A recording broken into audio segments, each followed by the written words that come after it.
Good morning, everybody. Everybody in Latvia, Ireland, Turkey, Poland, Iceland, and Italy. You are welcome to this webinar organized by Irish Latvian Chamber of Commerce and British Chamber of Commerce in Latvia. This is our last webinar in this season, and we've been very active since the 4th of April, having 2 webinars a week. And we decided that we will close the season with a fantastic opportunity for all of you to speak about communication cross cultures. Ellen is the director of Irish Academy of Public Relations. Ellen is the director and the founder of PR Training Academy, which is an online membership organization. And Ellen is a director of a radio station. And Ellen is an expert in journalism. Ellen is an expert in event organization. And in general, Ellen is a fantastic person. Now the floor is given to Ellen. Ilse, nobody will ever beat that for an introduction. Thank you. And that's a very hard act to follow, okay? Good morning, everyone, or good afternoon. I'm thrilled to be with you. I'm delighted that I am the closer, that I'm bookending this series. As Ilse said, I first came to Riga, my first trip to Latvia in March of this year, and I was really fascinated by, I was judging the Communications Awards for PR and speaking at the conference, and I was fascinated by the difference in examples. Culture fascinates me. So the fact that we're talking about communicating across cultures today sort of ties in nicely. And let me begin, since that's the topic, by sharing a little bit of my cultural DNA with you. So let me just greet you in Irish, if I may. As Gaeilge. Gymani di ysmrwydd, ta anna has ar yn live on show in you. It's more on honor than live. I'm absolutely delighted to be with you today. I'm looking forward to sharing this presentation with you, and I'm looking forward to your interaction back. Let me just tell you something about the PR Training Academy. And Renata, if you would, I'd like to move on to the next slide, please. So basically, the PR Training Academy is an online platform. And it's an online platform which provides short, bite-sized courses. And the courses are in things like writing feature articles, negotiating sponsorships, shooting video with your smartphone. So it's how to create those pieces of information or communications that we need to share with people. I've been in PR and communications, as Ilse said, for about 30 years now. And the one thing that I'm certain of as we come out of COVID is that, as you all know, our lives have changed, business has changed, but one of the biggest changes to business is the fact that communications has moved front and center of absolutely everything that we do, and that won't change. Now, as business leaders, you're now communicating directly with employees, with shareholders, with customers, with the community. These are people who are spending lots and lots of time on the internet. They're at home, they've been furloughed, they've been let go, they're working from home, they're searching for information, they're searching for knowledge, they're searching for leadership, they're searching for some sort of certainty. The communication skills that you need to reach them across the multiple platforms that they're now accessing are huge. And the communications challenge for your staff is to be able to access all of those platforms which you wouldn't have used previously to communicate with either stakeholders or employees and master those skills.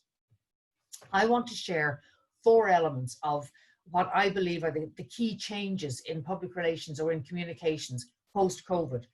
The first is how to simplify messages. The second is the power of visual imagery. The third is the need for cross-cultural awareness. And the fourth is the sheer speed of communications. So let me begin, if I may, and move on to the next slide and look at how we've simplified messaging.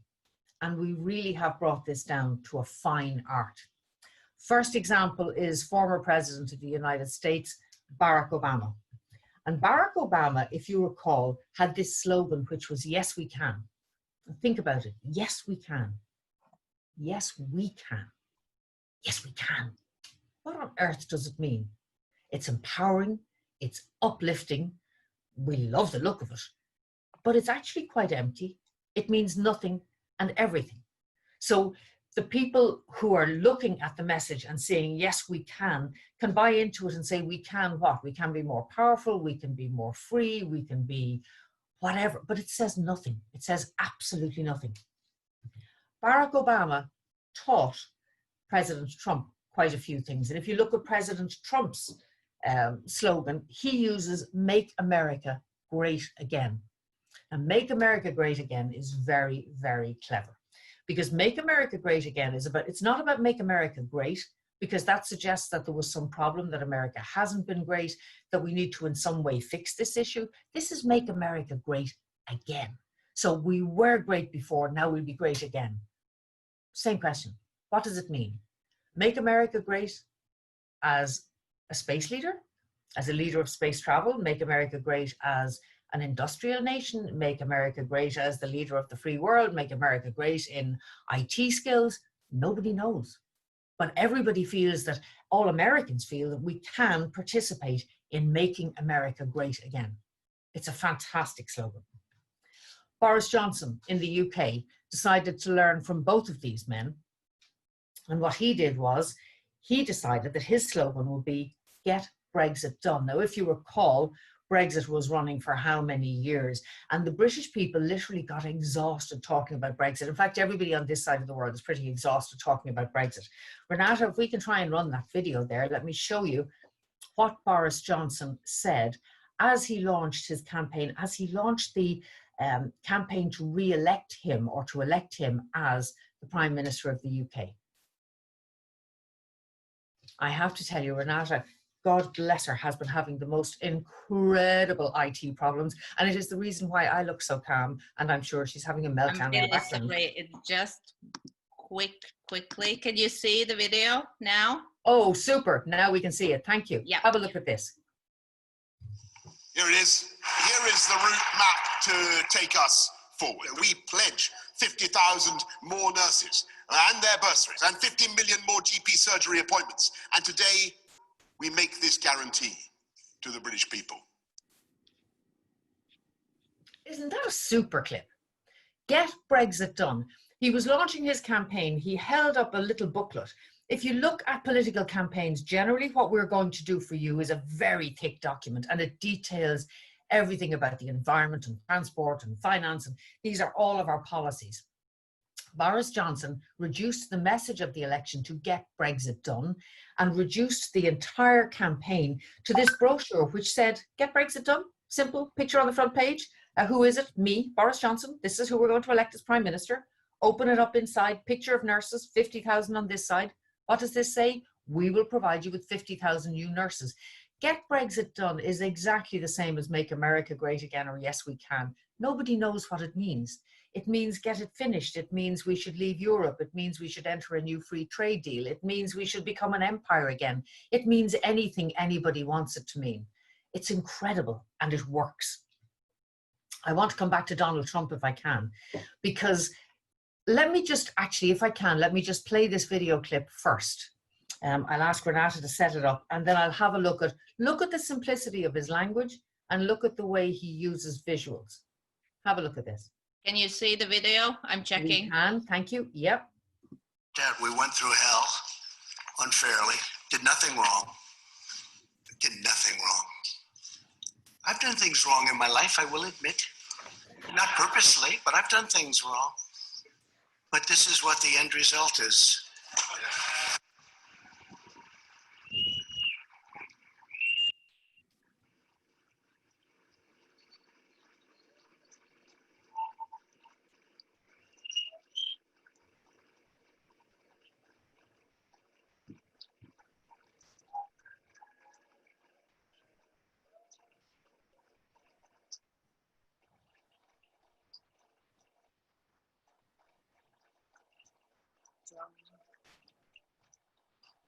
We could take that home, honey, maybe we'll frame it. It's the only good headline I've ever had in the Washington Post. That clip is amazing for a number of different reasons.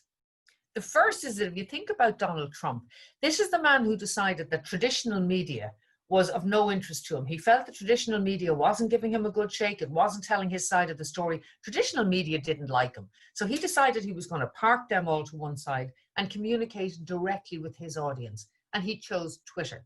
So he tweets, and the people who follow him follow his tweets. It's a very powerful medium for him. He has spent his presidency so far saying, I've no interest in those people over there. Traditional media, they can stay there. But he's clever enough to know that the Washington Post is a higher credibility source. If the Washington Post says Trump acquitted, that carries weight. So he not only quoted the Washington Post, he held that newspaper aloft for how long, and did it a second time to make sure that the media present got the visual story. So the visual was photograph of Donald Trump, President of America, Washington Post, Trump acquitted. So if I'd lived on Mars for the last 40 years and I had no idea what was going on, I could look at the picture and say, whatever they were accusing the guy of, he didn't do it. He's been acquitted. So if I'm a follower, the visual says, wonderful, wonderful, our man has been acquitted. And if I'm not a fan of Donald Trump, I'm saying it should have an exclamation mark after it, meaning Trump acquitted, really? But it tells a story. And if you look at the words that he used, I think you can take that home, honey. We can frame it. It's the best headline I ever got in the Washington Post. It's built as a soundbite to be used. It's the best headline I ever got in the Washington Post. It suggests that he regularly gets good headlines, but this is the superior one. It's a masterclass. He's a genius at shortening down messages, simplifying messages, and making them 3, 4, 5 words long, and people believe they've got it. It's the yes, we can make America great again in action. Let me move on, if I can, to the next slide, because Donald Trump holding up that newspaper really brings us onto the power of visuals. And I want to look at the power of solid photographs for a few minutes. This photograph, without anybody ever telling you anything about this, you know that there's a huge amount of danger. This is viral. This is life-threatening. Look at the way people are dressed. This is COVID-19. The only thing we don't know is, where is it? The only reason we know it's COVID-19 is because this picture is current. It's happening right now. If COVID-19 hadn't happened, if we could put the world back a year and this photograph was appearing, we'd be saying life-threatening, viral, supremely dangerous. Is it MERS? Is it SARS? Is it Ebola? We get the picture. We don't need to know much more than the visual. The visual has told us the story. Let me move on to the next one, if I may. The next visual, Northern Ireland and Ireland are separate entities in that they're both controlled, both under different jurisdictions. So in Ireland, in Dublin, where I live, gay marriage has been allowed for an awfully long time. It's been very regular. It's what we do. This is a photograph of the first gay marriage in Northern Ireland, different jurisdiction, and it went pretty much viral a few months ago when it first happened. So this photograph you look at, and what does it say? It says wedding, it says marriage, it says I do, it says happy ever after, it says in love. Or it causes great cultural offense. And again, this tells you a story. And this story says, oh my gosh, there's been another shooting. There's been a shooting in America. It's in an American high school. You know by the guy who's standing with the gun. You know by the look of the bus behind. You know by the age of the people who are walking towards it. What we don't know is why somebody's shot, how many people are dead or injured, or which part of the States it's in. But we know it's America, it's a school shooting, and the chances are someone is dead. Let me look at the next photograph, if I may. And this photograph is taken, let me just flash through. Yeah, this photograph is taken in London. Look at the height of the water. This is the Thames, and this is quite literally holding the tide back. There are buses that used to travel beneath these trees. So you can imagine how deep the water is. Look at how close it is to the houses that are just beyond, the houses and businesses just beyond. Look at that poor divil selling a house with a for sale sign up. They're never going to sell it. Nobody is going to buy that house. This is environmental change. It's written all over it. You don't need to know which city it's in. You just know that this is a massive change to the environment. And really, have we gone beyond the point where we can recover? it tells you a story in itself. The next photograph is a photograph of a person that you should all recognize, Harvey Weinstein. So this is the face of evil. This man is a monster. This man preyed on women who were counting on him to put them into movies. He preyed on them horribly. He abused them. He was found guilty. He is now serving time in prison. And I think to an awful lot of people in the world, they would say, good luck, leave him in there. The world is a better place without him.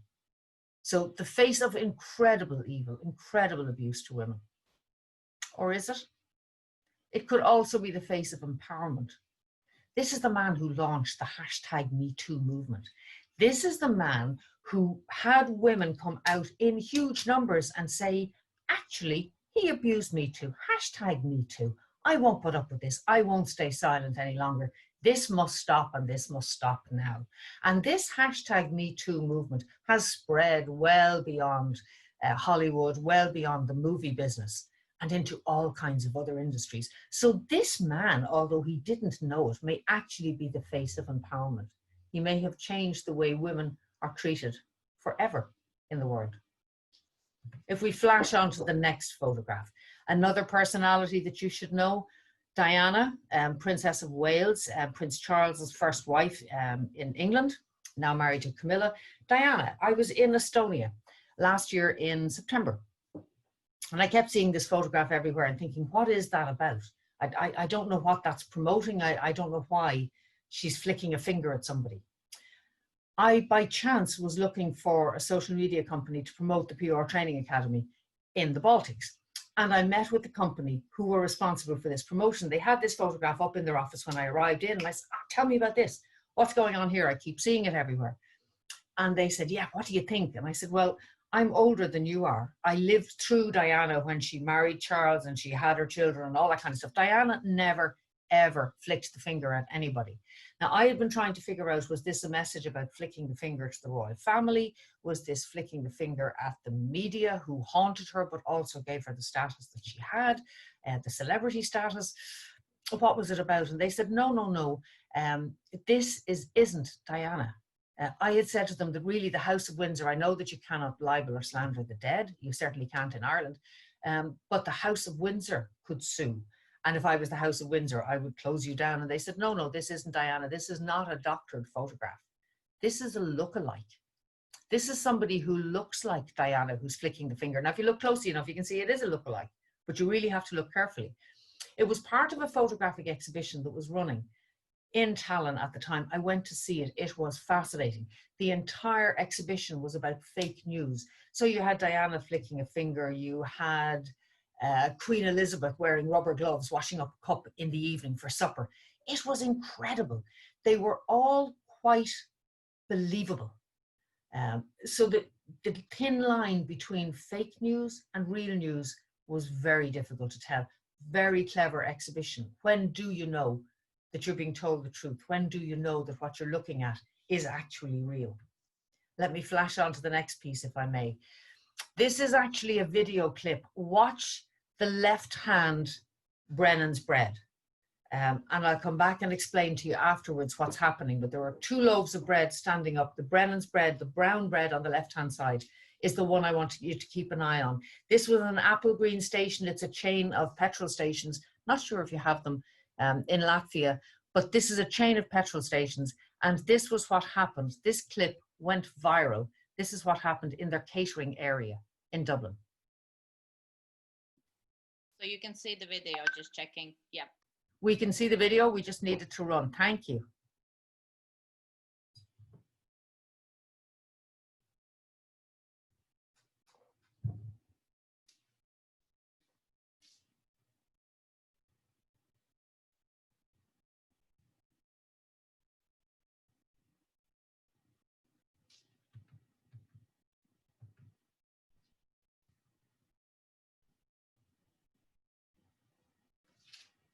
Isn't that utterly horrific? That is a rat jumping out of the bread in a catering area. This is in a petrol station where you go in and you fill up with your petrol and then you buy your sandwiches or your takeaway food. And this clip, there's a whole story, I am sure, around how some employee managed to get this clip recorded and put it on social media. But if you leave that to one side, this piece appeared on social media at around 2 o'clock in the afternoon. By 6 o'clock that evening, the cameras were out for national television.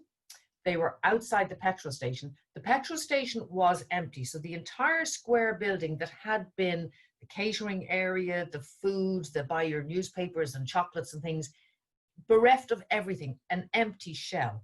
The company had obviously spent, I would think, probably $250,000. They got a team in straight away and said, rip everything out of that building, everything. So you're looking at an empty shell. There's nothing left in it. You have a spokesperson in front saying, this is appalling. We are horrified. We are deep cleaning the entire building. We've removed everything. We're going to deep clean it.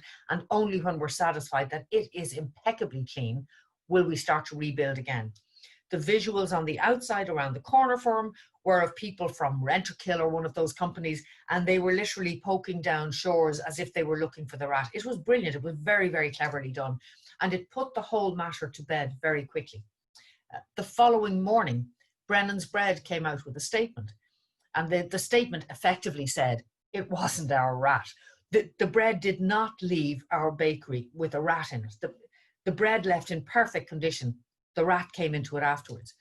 And I automatically thought, why are they getting involved? This is not their argument. The argument is Applegreen, and Applegreen has killed off the publicity. Why are they commenting at all? And then I looked at the publicity, and about 50% of the media comment said, a rat in bread in an Applegreen station. But the other 50% said, a rat in Brennan's Bread in an Applegreen station. And Brennan's obviously felt that this was a crisis not of their making and not involving them at all really, except that theirs happened to be the visual. And they needed to reassure people about their product as a result of something that happened to another company. And that's part of communications and the speed at which we move. We've been looking at visual communications. Let me move on to the next piece, if I may, and talk to you a little bit about cross-cultural communications. And it'll be interesting to see whether you agree with my people's choice of what does represent the French or whoever. But France, let me begin with France. Some years back, I was at a launch in Ireland. It was a company, a very well-known company that had been bought by a French company. There was a PR consultancy handling the launch. They had a junior minister who was there and the French chief executive who was saying that we were so delighted that this company continues to thrive in new French ownership. I need to explain just a little bit. In Ireland, there would be a senior minister for transport. This company was in the transport sector. So there'd be a senior minister for transport, and that minister might have 3 junior ministers. And the 3 junior ministers could be responsible for public transport. It's transport and communications. So they might be responsible for IT communications, and they might be responsible for transport infrastructure. So 3 different people junior to the main minister. But in Ireland, we call everybody minister. The minister had spoken. He gave a very good introduction, a delighted, blessing on all your houses, thrilled to have the French involved in this company and taking it over. The French chief executive stood up and said that he was very pleased that somebody had listened to him, because he had explained to the PR people that he didn't want a junior minister. This was a very serious takeover. This involved an awful lot of money and the preservation of an awful lot of jobs, and he did not want any junior minister. And he was very pleased to see that somebody had paid attention and got the senior minister there. He was saying this in the presence of the junior who had just spoken. And the junior minister spent months afterwards talking about this arrogant Frenchman. I have no idea how it affected the company long term, but I know within government circles, the impression was that this French company were so ungrateful. Any government minister has come to your business and said, a blessing on all your houses, and it has given it that imprimatur. And you start giving out about what level minister you get. Let me look at the next slide, if I may. And I think we're moving on to Ireland. Look at this. This is Ireland. So my hometown. I was on a committee a few years ago. It was a national committee, and it was looking at the lives and business experiences of women in Ireland. It was an all-female committee, and it was chaired by a female government minister. Part of our job was that we had people coming in making representations and putting positions in front of us and saying, are you aware of this? And here are the statistics. It was a fascinating committee to serve on. But at one stage we had a young man who came in, and he was probably in his 30s. he was, you know, that kind of cock of the walk. You know, he was cool. He was happy to be here. He was all over this. He had done all his research, and he arrived in. And as he walked up to this table full of women, he said, "Hello, girls." And the minister instantly cut in and said, "I'll have you know there are no girls here. We're all women." And he was dead in the water. Complete. I cannot remember what his presentation was about, but she played with him like a cat plays with a mouse for the rest of that presentation. What he had done with a very flippant hello was he had diminished her position as minister. He had treated her as one of a group that he was talking to. It wasn't about us. It was about her, and she was a senior minister, and she interpreted it as a deep insult to her. Culturally, he was well out of order. Let me have a look at the next slide, if I may. Thanks, Renata. I know you're doing a fantastic job there. This is the UK, as it is, with apologies to anybody from the UK who is listening to my terrible interpretation of a UK British accent. I do a lot of talks for the British Embassy in Dublin, the British Embassy and the Welsh and Scottish offices. And it's about the difference in doing business between England and Ireland. And one of the differences that's very noticeable is the way in which we introduce ourselves. And the British are inclined to be very upfront about, this is who I am, this is what I do. And the Irish are very laid back by comparison. We don't. We kind of do the high piece and assume you'll pick up everything else. So after one presentation, a lady came up to me and she said, "Can I give you my introduction? And would you tell me what I'm doing wrong?" And I said, "Certainly." And she said, "Well, I'm Dr. Elizabeth X. And I am a nuclear physicist. I run this business. I am an author. I am a keynote speaker. And I'm also the managing director of this company. I'm very pleased to meet you." This is my usual introduction. And I said, "Oh my God," after about 35 seconds, I lost the will to be in the same room with you. You are so self-important to Irish ears that you don't have room for my business in your life. Go be happy. It was way too much. An Irish person would have said, hi. They would not have said, "I'm Dr. Elizabeth whoever." An Irish person would say, "Hi, I'm Elizabeth whoever." It is assumed that the person I'm meeting, that they know I've already done my homework. I know she's a doctor. I know she's a nuclear physicist. The reason I'm meeting her is because I've done my homework. Don't insult me by telling me who you are and that you're so self-important. You need to explain it to me. I'm still in touch with the woman. We've become great friends since. But she contacted me about 3 or 4 months later, which is the reason we stayed in touch. And she said, "By the way, just to let you know, I've been pitching to Irish companies for the last 3 or 4 years. Since I met with you, since that presentation, the only thing I have changed, the only thing in my entire pitch, is the way I introduce myself. And I have had more second meetings with companies than I ever had before in the last 6 months, over the last 2 to 3 years. And that's because I now introduce myself differently." And that's cultural difference. She didn't do anything differently. She wasn't any less or more qualified. It was just how she behaved within a different culture. Let me look at the next piece if I can. And we're moving on to Holland, to the Dutch people. We dealt with a Dutch company before Christmas last year. And we were testing out a piece of software and looking at licensing it from them. And one of my colleagues had been testing it out. And before Christmas, she came to me and she said, "By the way, that company says we've now run out of the time for testing. So if you don't mind, they want us to buy 5 licenses for €75. Now, the 5 licenses for €75 was neither here nor there. But they want us to buy these licenses in order to continue testing." And I said, "Don't be ridiculous. Just tell them you haven't finished testing and you need another month." And she came back and said, "No, I've told them that." And they said, "No, they want us to buy the licenses." So I sent them an email and said, "I am appalled to find." Now, I would have thought that the use of the word appalled on its own was enough to send a red flag up to somebody to say, "Okay, whoever this woman is, she's getting really annoyed. Let's find out what we're doing wrong." So I'm appalled that you are asking me to buy 5 licenses when I actually made it clear that one of my members of staff is testing this product with a view to us licensing it. And our predicted spend in Q1 2020 is €625,000. I don't appreciate the fact that you're looking for 75. Extend the license for a month, please. And they came back and said, "No, the time for testing finished at the end of November, and you need to buy the licenses in order to test." And I said, "Fine, thank you very much. We'll find another company to deal with." The interesting thing was that I thought they were terribly intransigent. But I was speaking to a colleague afterwards who said, "You obviously haven't done business with the Dutch before. This isn't Dutch intransigence. This is how the Dutch do business. They set the rules and they tell you what the parameters are. and you work within them. That's the Dutch style of doing business. I just didn't understand it. Let me look at the next one, if I may. And where are we going to next? Australia. I was here last year for the first time. And as you do, I had spoken to the Australian embassy actually in Dublin in advance and said, clue me in, what do I need to know about doing business in Australia? And they said more or less, it wasn't their words, but more or less, if you're doing business in Sydney, it's a bit like doing business in New York. People are very upfront, very straight. They let you know pretty fast whether they're going to do business with you or not. A meeting can last 5 minutes. That's not rudeness. That's just Australia saying, you know, we're out of here. That's fine. It only happened to me once, and it happened to me with a lady that I had met. Her office was in a skyscraper. We met in the coffee shop beneath. So literally as we met, we'd order the coffees, and I was saying, this is who I am. This is what my business is. This is what PR Training Academy does. And literally after less than 5 minutes, she said, well, I can tell you now, we won't be doing business with you. I've no interest in your company.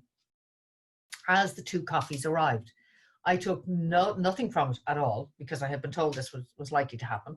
So I said, fine, that's grand. But since we're here and we just ordered 2 coffees and it's my first time in Australia, can you give me some advice? You're Australian. So I know all the places that I need to visit because that's on the tourist map. What do I go to in the evening? What are the cultural things that I should go to? Any good plays, any decent music? And we just chatted for 5 minutes, at the end of which I stood up, shook hands with her and said, listen, I've enjoyed meeting you. Thanks very much. Sorry for wasting your time. And she said, no, my business won't do business with your company, but I can think of 2 other companies that would, and I'll put you in touch with both of them.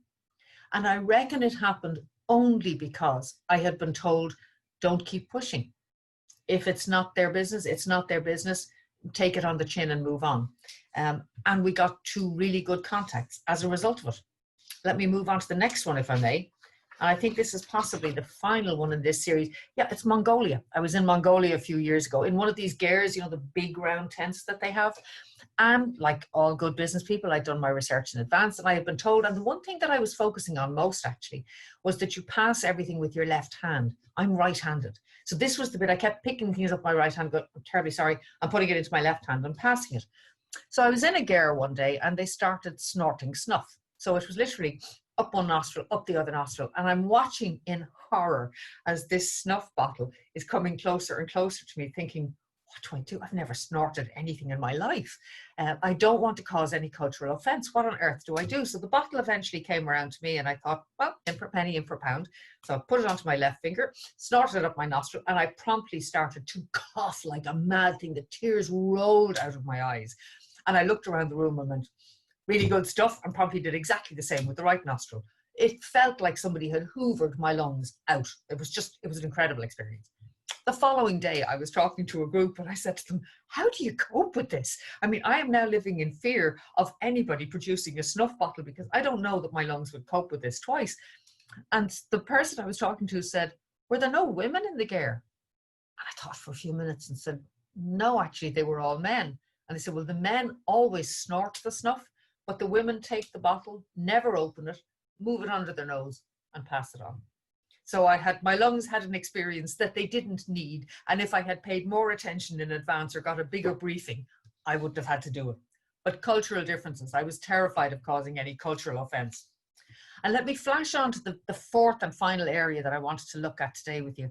And that's about, well, no, actually, George Bush is about cultural difference. Let me just put this in context for you, if I may. George W. Bush was president of America at the time. He was being interviewed by Carol Coleman, who was the Irish reporter for Irish National Television, the only national television station we had at that time. Ireland and the United States, both native English speakers, and we would think that we're quite close culturally. Renata, I'll let you play this video clip first, and then I'll come back to comment on it. Have a quick look.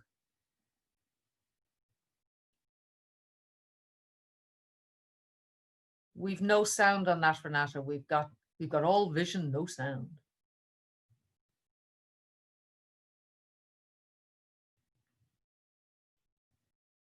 Okay, let me tell you what was going on. Sorry, let me, I'll get onto the video. Okay.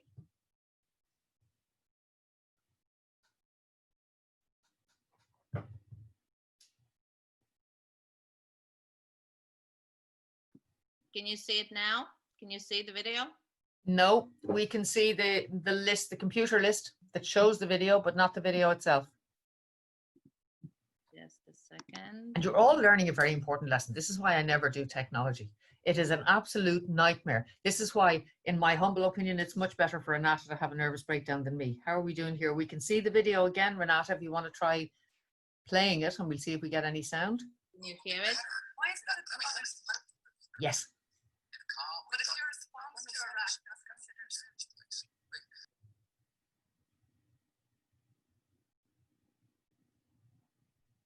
And we've lost the sound again. Don't worry, we'll talk over it. Basically, you get the impression of what's happening. Better if you let me finish my answers, and then you can follow up if you don't mind. Did you catch that piece? Better if you let me finish my answers, and you can follow up then if you don't mind.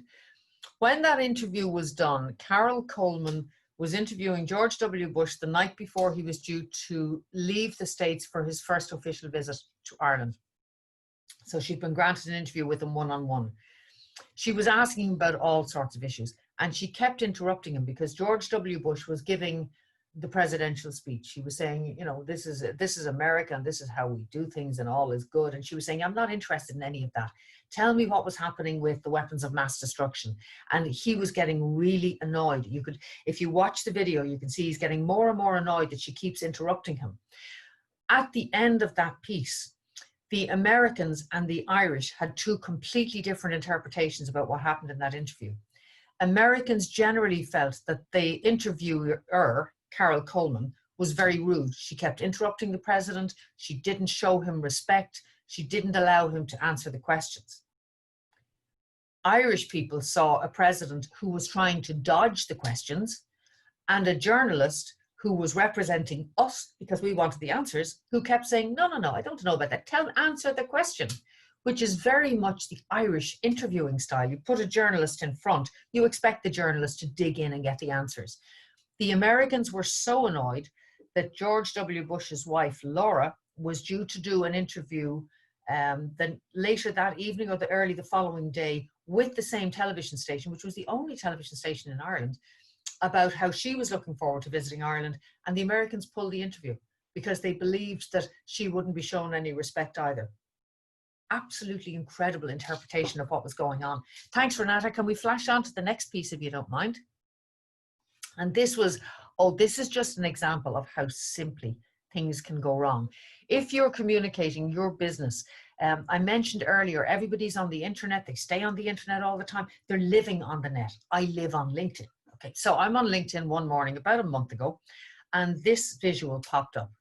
And I looked at it, and literally in a matter of seconds, I looked at it and went, what's all that about? And I literally typed, wow, not a single woman on the panel.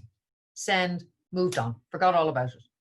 2 hours later, I came back, absolute meltdown. LinkedIn was in meltdown. Twitter was in meltdown. I had the man who organized this conference was on radio, national radio that afternoon. And the first question they asked him was, why are there no women on this panel? I don't know if it was all me, but I'll take credit for it. But literally, it started from a single comment. No women in sight. What's going on? Now, I guarantee you that that man on his deathbed will still remember my name and the fact that I ruined the launch of this initiative. And I hardly remember his name now because it was just one quick comment as I moved on. It was how I saw it. And I wasn't being a warrior, keyboard warrior. It was just, wow, not a single woman. Imagine. What happened then, and from your point of view, it's really interesting because it comes back to communications. What happened then was that the poor man who had organized it started answering back and defending. He should have come out with his hands up in the air and said, I got it wrong. I'm sorry. I don't know how I missed 50% of the population. I will fix it somehow. Here's what I intend to do. Instead, he came out with things like, it wasn't intentional. I didn't have time to look for a woman. It's hard to find a woman in this area. He made it 10 times worse because women in particular started coming back saying all it would take was one phone call. One woman could have given you 6 names of who to talk to. Anyone, how about this woman, this woman, this? There were lists of women that came out. But the one that I enjoyed most was a colleague of mine, and if you can flick it on there, Renata, who sent me this clip. So this stamp goes on. This is an entire Instagram feed, and it's about panels that are male only. Now, I don't know what this thumb up means, but I didn't even know it existed until he sent me this and said, yes, you have linked into this movement about organizations that still don't get that they can't have panels that are male only. And if you can, apply the Hoff stamp to it. No idea such a movement existed.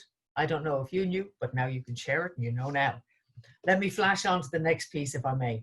And the next piece is a video clip. I just wanted to, rather than tell you how fast communications is moving, I just wanted to give you a feel for it. And this is a very short clip that the PR Training Academy created about the speed of communications nowadays. We can see it there, Renata. Let's see if we can hear it. Thank you.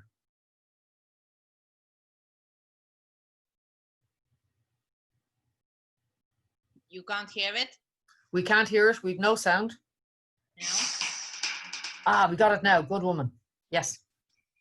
Okay. In the past few years, social media has changed public relations in terms of the delivery system and the overall working efficiency.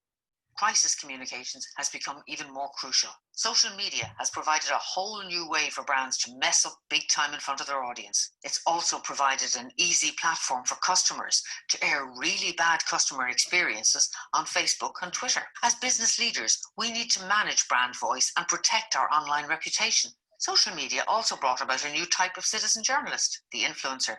From Rich Lee of Radioactive PR, who as a Twitter influencer has more than 16,000 followers, to Sienna Elise Earp, who promotes the benefits of yoga to her 1.3 million Instagram followers, to the power of Samantha and Nick Chapman, Pixie Woo, whose 2.1 million YouTube subscribers take their tutorials to recreate the makeup looks of celebrities like Angelina Jolie or Rihanna.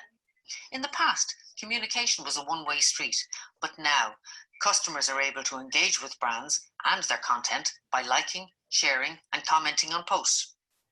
We're operating in a 24/7 business environment in which everyone wants instant responses to immediate inquiries and ever quicker turnaround on their requirements. Couple that with an uncertain economic climate, a need for every discipline to prove its return on investment, and it's easy to see why, as business leaders, we put pressure on ourselves to deliver as much as possible, as quickly as possible, with as much impact as possible.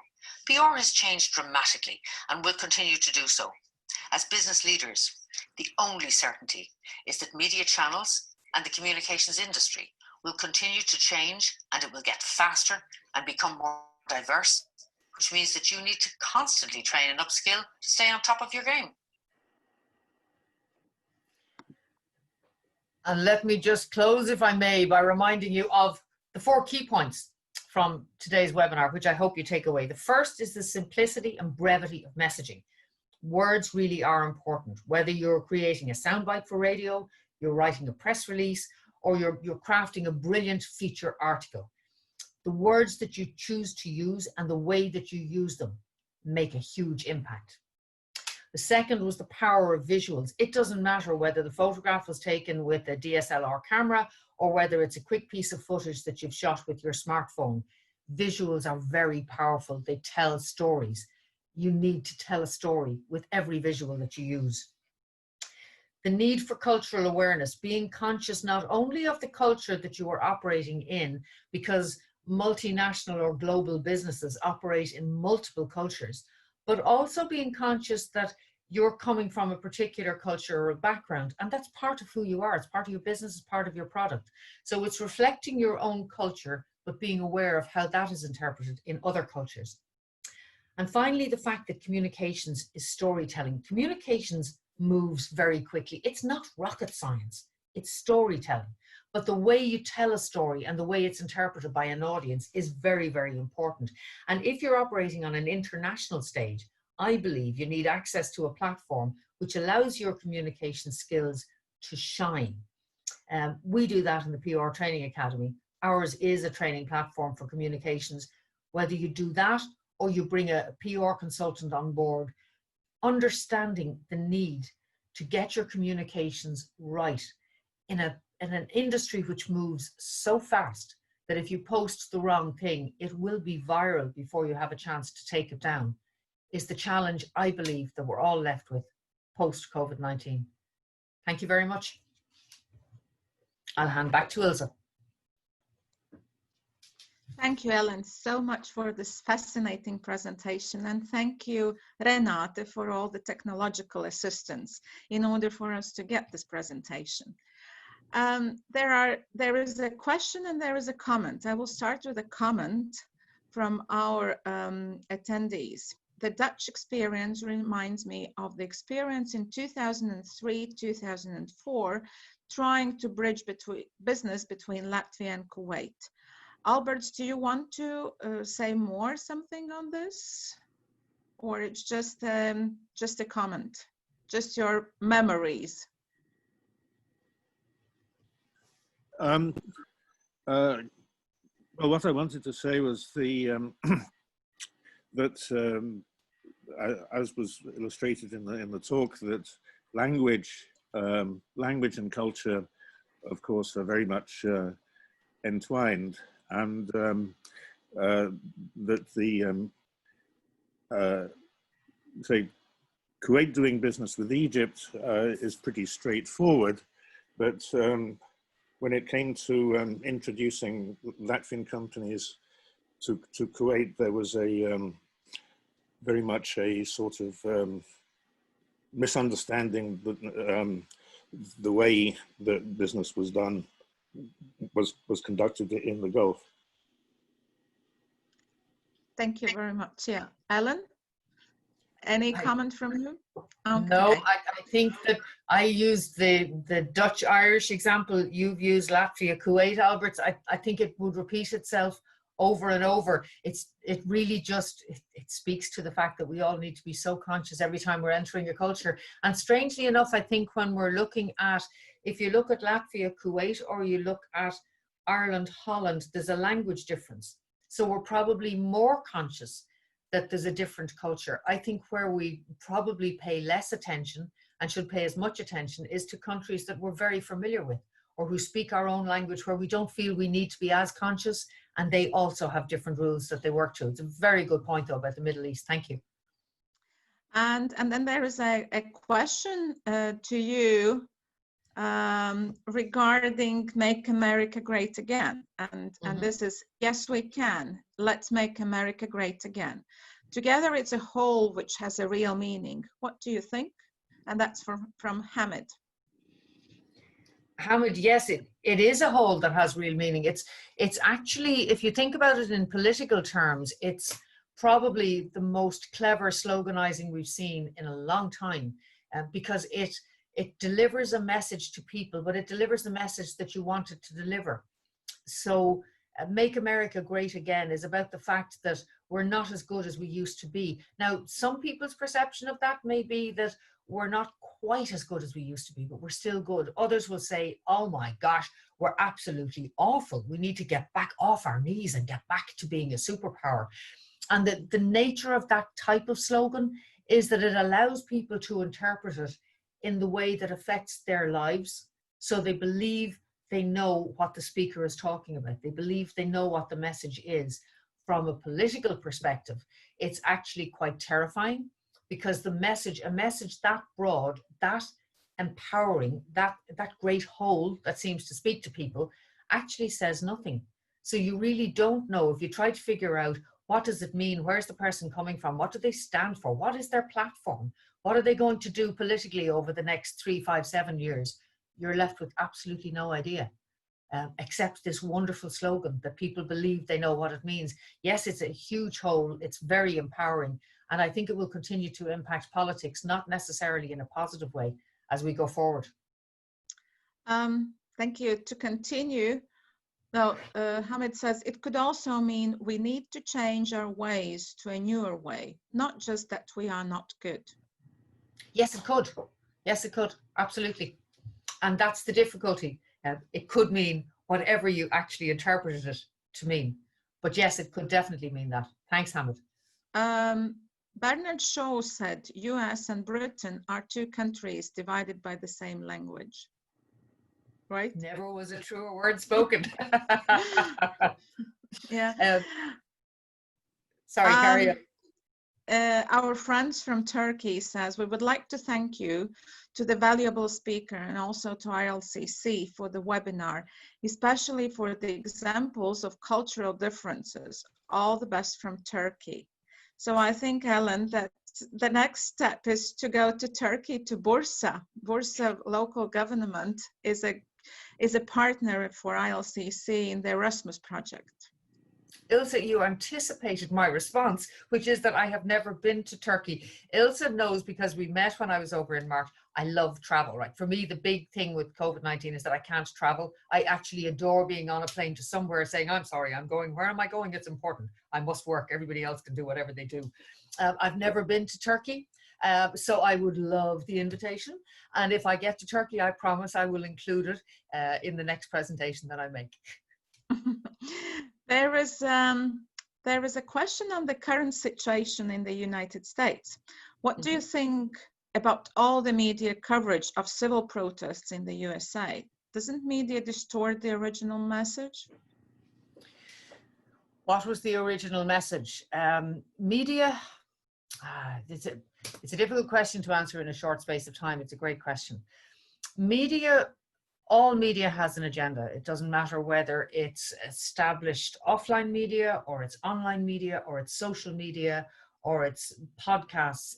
Every media, everybody who posts information has an agenda. The offline media, the established media, try to reflect, they try to work to a code of ethics, they try to reflect an accurate, balanced view of what's actually happening. So they try to give you the numbers of people who were actually on the streets and what those protests were about, and whether or not they were racially divided. So was it all one ethnic group that was protesting, or was it a mix of ethnic groups? And they tried to put it in perspective. Social media doesn't have the same requirement and can post to reflect what they believe is happening. So we believe people have taken to the streets in their hundreds of thousands, even if a police force says that actually it was 6,000 people. I think the issue is that in an era, it's much broader than media and what media gives us. So every media will have, we're all naturally biased about something, about a lot of things. We don't even realize we are. Hopefully it's not a bias that affects everything that we do, but it does influence the way we tell our stories. That has to happen. So media tries to give you an accurate and balanced portrayal of what's happening. But what media can't do is decide for you. And what you need to do is sort out the real news from the fake news.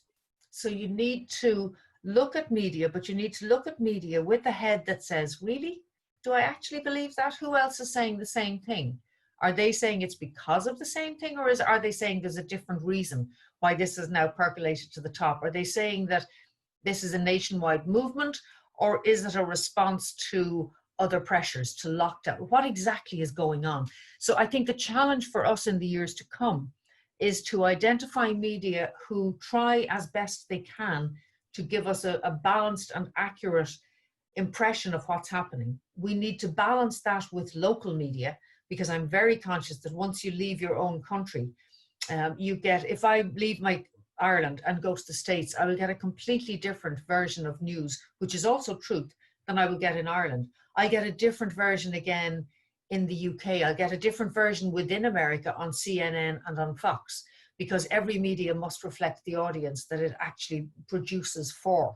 So I think our challenge in the years to come is, as the number of media grows and becomes bigger and we have more sources of information, I think we need to spend more time accessing more of those sources and becoming more informed. We now operate on the basis of quick sound bites. People will tell you, I know the whole history of the world. I saw a video that lasts a minute and a half. I don't need to read anything. I don't need to do any more. I've seen the movie, move on. Our challenge is to actually source multiple sources of information and satisfy ourselves that the decisions we're reaching as business leaders are based on the broadest spread of information and the best spread of information that we can put in front of ourselves. That's the real challenge, I think. Great question, though. Thank you, Ellen. It's almost one more question. Does anybody raise the hand and ready to ask? I have a question. First of all, Yes, Ellen, Renate. thank you very much for finding time and addressing the attendees today. I have a question which is to do with social media and the time we're living now. Like back in the days when I was a kid, you know, the people we looked at were sort of, I don't know, actors or professors or someone well known that were your sort of idols and you were sort of focusing on. These days, and kids, so I have a 6-year-old, their idols are YouTubers and Instagrammers and all these sort of, well, celebrities. And not necessarily they always have the knowledge or the sort of experience on particular things. So what is your take on that? Do you think that will change? Will we flip again at some point and people will start sort of more paying attention and getting advice from experts in the field? Or do you think this is the new normal, that for the newer generations, these will be the idols and people they sort of want to hear from? Renata, this is a great question to close on, I have to tell you, and thank you for all the technology today. All of the sort of short answer to what is a really interesting question, all of the stats, all of the information coming into COVID was that these influencers, these YouTubers, these people who were famous for being famous and saying, look at me, this is what's important in my life, therefore it's important in your life, held huge sway across social media. Once COVID arrived, they somehow were found to be completely out of step. So telling you what I want to wear or what music I'm listening to or why this pair of runners, who was it who promoted a pair of runners and had to take the post down immediately because the rest of the world said $1,000 for trainers? Are you crazy? Do you know that there's a coronavirus out there? So I think the influencers, the big change with COVID is that the influencers have been found to be out of step. And to a huge extent, the people who are being influenced by them are now saying, but if there are things out there that can kill me, how important is it that I use that particular stick of makeup, or that I follow you to the nth degree to eat the food that you eat or whatever. So they are now desperately trying to reinvent themselves, to make themselves relevant in a post-COVID environment, which they no longer are. Companies likewise had paid influencers huge amounts of money to promote the companies and their products, and those companies have now stopped. They brought the shutters down and said, actually, if these people no longer resonate with what's happening in the world and don't resonate with their followers, we don't want them promoting our products. So I don't know how it's going to end, but I know it has pivoted completely. And the influencers are now, if you think about the amount of money influencers make, it's phenomenal. So they're now sitting, like, in effect, in lockdown somewhere saying, how do I make myself relevant to the millions of people who used to follow me? I think they will resurface again. I think their time will come back again, but it will be interesting to see which of the influencers in post-COVID, who become the new influencers. And I think the new influencers may be around lifestyle, but lifestyle in the sense of what do you contribute to the world? So what do you, if you talk to teenagers or people who are in their early 20s who are leaving university and they're coming out to find jobs, the biggest challenge they have isn't finding a job that will pay them well. No job will ever pay them enough, because at 20, you know, you're worth millions and the world doesn't know. So they're never going to be paid enough money, but they can work with major companies. Their challenge is that what do the companies stand for? And that's why they're deciding to work. But you don't stand for anything. So why should I work for you? This company tries to help the environment. I want to work for them. They'll give me the same conditions and the same money.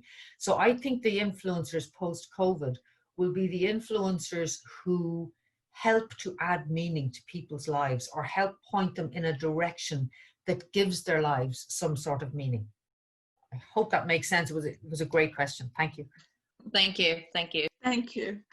I think, Renate, we need an influencer for the chamber. Thank you, Ellen, so much. And we do hope to see you back in autumn, because when our new season starts, we will start our PR training academy in Latvia, hopefully. I'm Super. Well, I will look forward to that immensely. Thank you. Thank you. And thank you all the attendees. And I wish you all a wonderful summer. Enjoy the good weather. Enjoy traveling in Latvia, in your homeland. And I do hope that by autumn, we will be able to travel all over the world. Thank you very much. See you in autumn. Bye. Goodbye. Essential online training solutions for communications professionals. The PR Training Academy.